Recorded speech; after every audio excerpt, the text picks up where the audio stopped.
Hey everybody, welcome to Far Out Dudes. It's another week, and we got another far-out conversation for you. I'm one of your hosts, Paul. I'm Joseph. And in this video, we want to thank all of our viewers who watched our Clinton body count video. We appreciate the likes and the subscribes. What we want to do is give you what most of the comments asked for, which was less cowbell. Yes. However, I want to preface this with that the deaths of the two boys were from a drug running scheme allegedly involving Bill Clinton that we'll bring to you in a future video.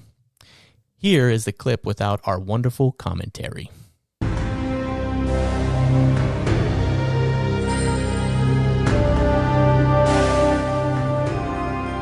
On the night of August 23, 1987, just outside the little town of Alexander, Arkansas, Kevin Ives, 17, and Don Henry, 16, witnessed a cocaine drop, which was part of the drug smuggling operation in Mena, Arkansas. The boys were captured and their hands were tied behind their backs. They were kicked and beaten and finally executed.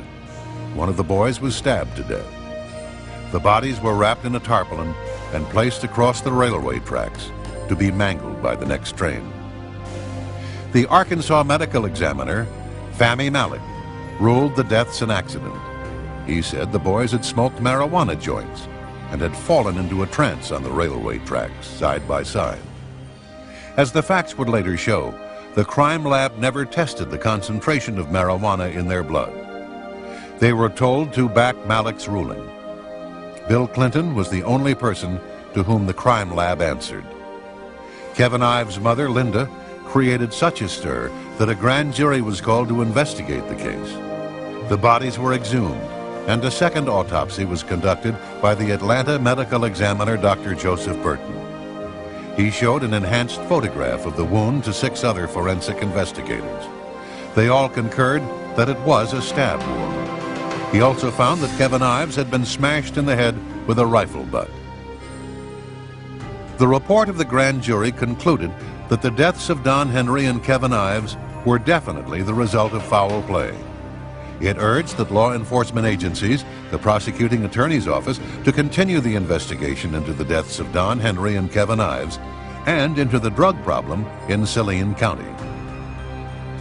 Because of Linda Ives' investigation into the death of her son, she was placed on Bill Clinton's enemy list by White House counsel Mark Fabian. Already, people associated with the case were beginning to die in what amounted to a reign of terror among young people in Alexander, Arkansas. April 1988, Keith Coney told his mother he knew too much about the Ives-Henry murders and feared for his life. After being slashed in the neck, he was fleeing for his life on his motorcycle when he slammed into the back of a truck and was killed. Booney Bearden, a friend of the boys, disappeared. His body was never found. November 1988, Keith McCaskill claimed to have knowledge of the Ives-Henry murders, but was killed before he could testify. McCaskill, knowing that his life was in danger, had said goodbye to his friends and family. He died from 113 stab wounds. January 1989, Gregory Collins claimed to have knowledge of the Ives-Henry murders, but was killed before he could testify. Collins was found dead from a shotgun blast to the face.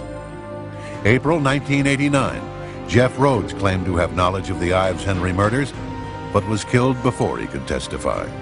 His body was found in the city dump, dead of a gunshot wound to the head. July 1989, Richard Winters claimed to have knowledge of the Ives-Henry murders, but was killed before he could testify. Winters was silenced by a blast from a sawed-off shotgun. June 1990, Jordan Kettleson claimed to have information on the Ives-Henry murders, but was killed before he could testify. He died from a shotgun blast to the head. To date, no arrests have been made in regard to these murders.